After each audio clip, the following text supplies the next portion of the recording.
Karuhun Sunda entengan saukur ninggalkeun wangsit Siliwangi pikeun pamimpin.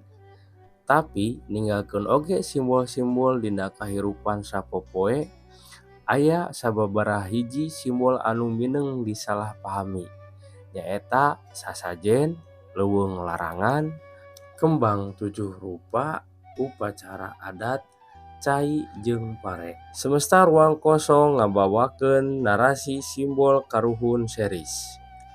Mugia video ieu tiasa janten pangemut urang sadaya dina ngajalankeun kahirupan sesuai adat budaya tradisi urang sadaya, nyaeta orang Sunda. Series kahiji tentang sasajen. Selamat menikmati. Cerita Galita membuka tabir kehidupan, ilusi dan mimpi di dunia yang dianggap nyata. Bersama Semesta Ruang Kosong. Kumaha Bom? Geus puas nanyakeun tentang KDM. Wah, yang saya nama puas we. Dan berarti masih kene aya penasaran meureun nya tentang KDM. Peda we ngobrol lebih yeuh. Jang saya nama. Aduh. Kumaha ek lanjut moal mumpung di dieu keneh coba ngabahas tentang sasajen. Ya ari kuring mah hayang lanjut we. Tapi ieu mah karena bisa aya keperluan. Cobaina geus burit. Ya ari kuring mah beneran ayeuna keur sase Bom. Tuh kabeneran mumpung mangkarna keur salse Bom. Ya ari kuring mah kumaha mangkarna daek henteu ngajelaskeun tentang hakikat sasajen ka urang duaan. Bisi henteu purun. Ya kan pesan abana suwe kieu baheula. Ketika aya anu nanyakeun berarti kan hayang apal. Ya kuring wajib ngabejaan sesuai jeung pengetahuan kuring.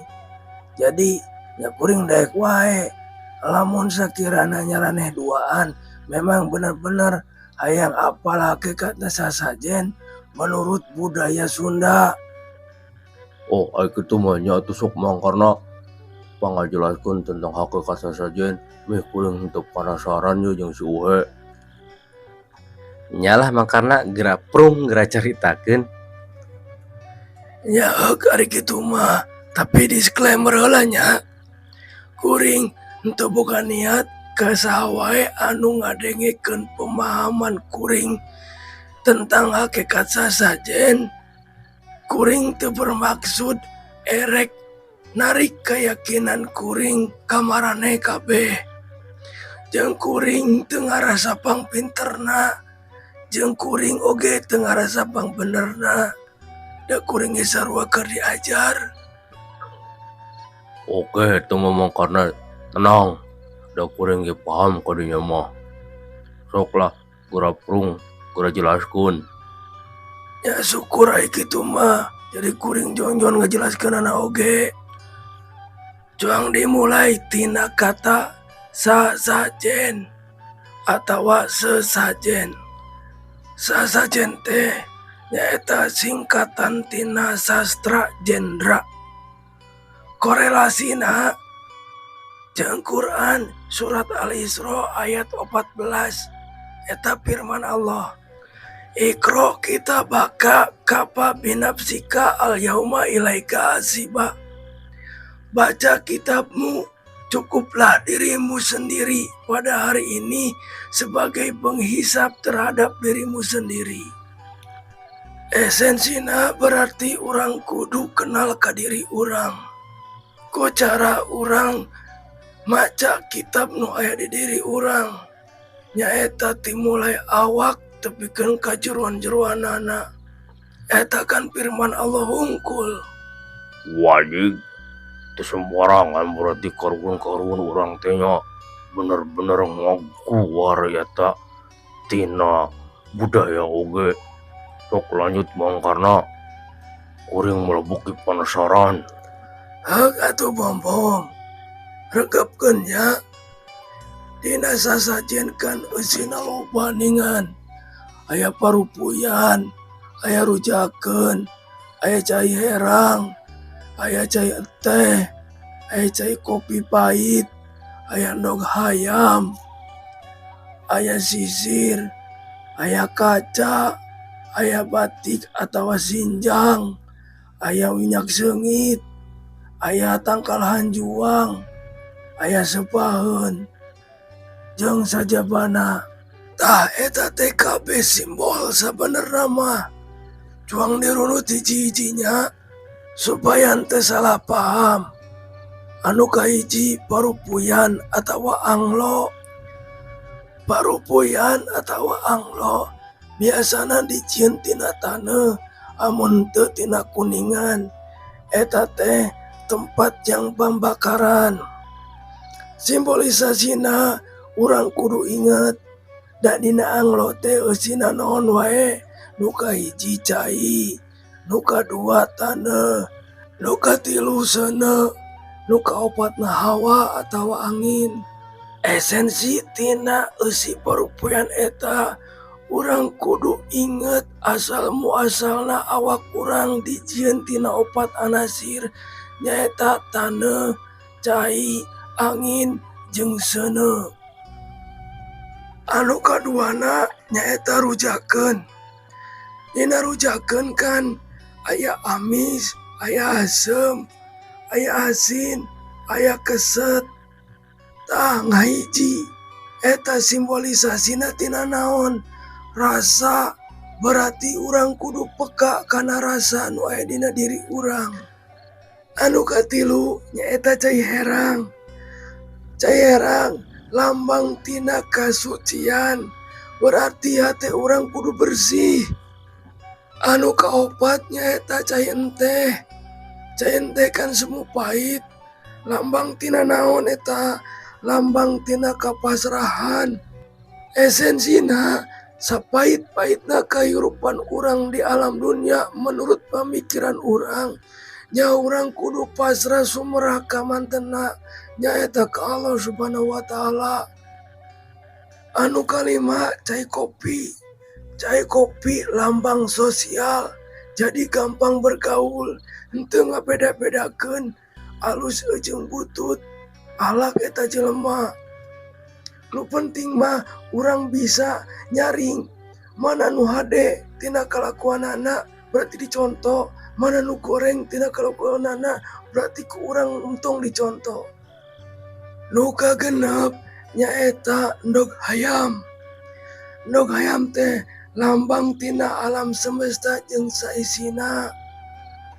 Nu katujuh nyaeta beas, lambang ti Dewi Sri. Berarti urang kudu welasan jeung asihan ka sesama makhluk Allah hirup di alam semesta ieu. Lanjut kanu 8 nyaeta sisir. Sisir teh lambang tina simbol pembersih. Rapikeun jeung bersihkeun pamikiran anu negatif nu aya di diri urang. Nu kasalapan nyaeta kaca. Kaca teh simbolisasi tina cermin. Lamun hirup urang di alam dunia ieu goreng, berarti pamikiran urang teu bener. Masalahna cerminan tina kahirupan goreng urang nyaeta aya dina pikiran. Nu ka-10 sinjang, eta simbolisasi tina Baitullah. Qalbu mukmin Baitullah, kan kitu ceuk Allah oge. Qalbuna orang beriman itulah rumahku. Anu ka-11 nyaeta minyak seungit. Minyak seungit ngalambangkeun kakosongan. Jadi di diri urang geus akuan, ieu nu urang, itu nu urang. Kabeh geus dipasrahkeun ka Allah. Berarti urang geus apal eueuh deui angin anjeunna wungkul di alam semesta ieu teh.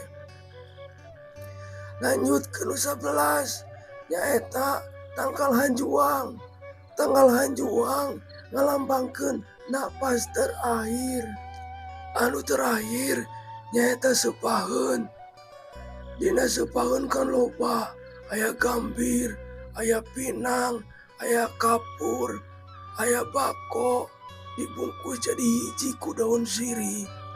Eta teh hartina sagala sesuatu anu ku urang ditarima ulah langsung ditelan bulat-bulat. Lalaunan ku urang diresapi, lalaunan ku urang dicerna, dikunyah lalaunan, tepikeun ka urang mampu ngarasakeun rasa dina pengetahuan eta. Ketika urang mampu merasakan, tah dininya urang bakal timbul kesadaran. Sakabeh ilmu pengetahuan nu di alam semesta ieu sumberna ngan hiji ti saha? Tinu maha wenang nyaeta Allah Subhanahu wa Ta'ala. Sok ayeuna sepaheun mun ku urang ditalitinya dikunyah lalaunan, terus dikunyah muncul we siga getih geuningan. Tah eta simbolisasi urang teh ti satu darah nyaeta ti Adam. Nu leuwih jerona deui urang sing sadar bahwa ruh urang teh ti satu sumber nyaeta ti ruhullah Allah Subhanahu wa Ta'ala. Intisarina sasajen teh nyaeta maca awak diri urang sorangan supaya urang kenal ka jati diri urang, supaya urang bisa eueuh deui ka anjeunna. Waduh, luar biasanya mangkarna pangarti leluhur urang tepikeun ka dicuk-cuk kana siki-sikina. Dan kagum kuring mah bener-bener teu nyaho. Kuring mah bener-bener karak ladenge. Ternyata sajeruk eta hartina sasajen teh euy. Luar biasa. Ternyata karuhun urang kabeh ngala pangarti teh kudu nepikeun ka mata holangna kana siki-sikina. Jadi nu katangkep ku kuring meureun kieu mangkarna. Da abah kuring pernah nyarita bahwa sejatina Quran teh lain tersurat tapi tersirat. Eta kitab anu pangheubeulna mah nyaeta urang kudu mampu maca awak urang jeung kudu mampu maca alam semesta ieu beserta isina. Konteksna engke urang pasti bakal bisa innalillahi wa inna ilaihi rojiun. Tah gitu bener we. Memang konteksna asal ti Allah kudu bisa balik deui ka Allah. Ulah asal ti Allah balik ke apa yang kita pertuhankan. Namun ayeuna urang di alam dunia ieu mempertuhankan harta banda, urang mau bisa balik ke Allah. Manta kuncina kudu apal ka diri urang. Man aropa nafsahu bakun aropa robahu. Sing saha jelema anu geus apal ka dirina tangtu pasti bakal apal ka Allahna.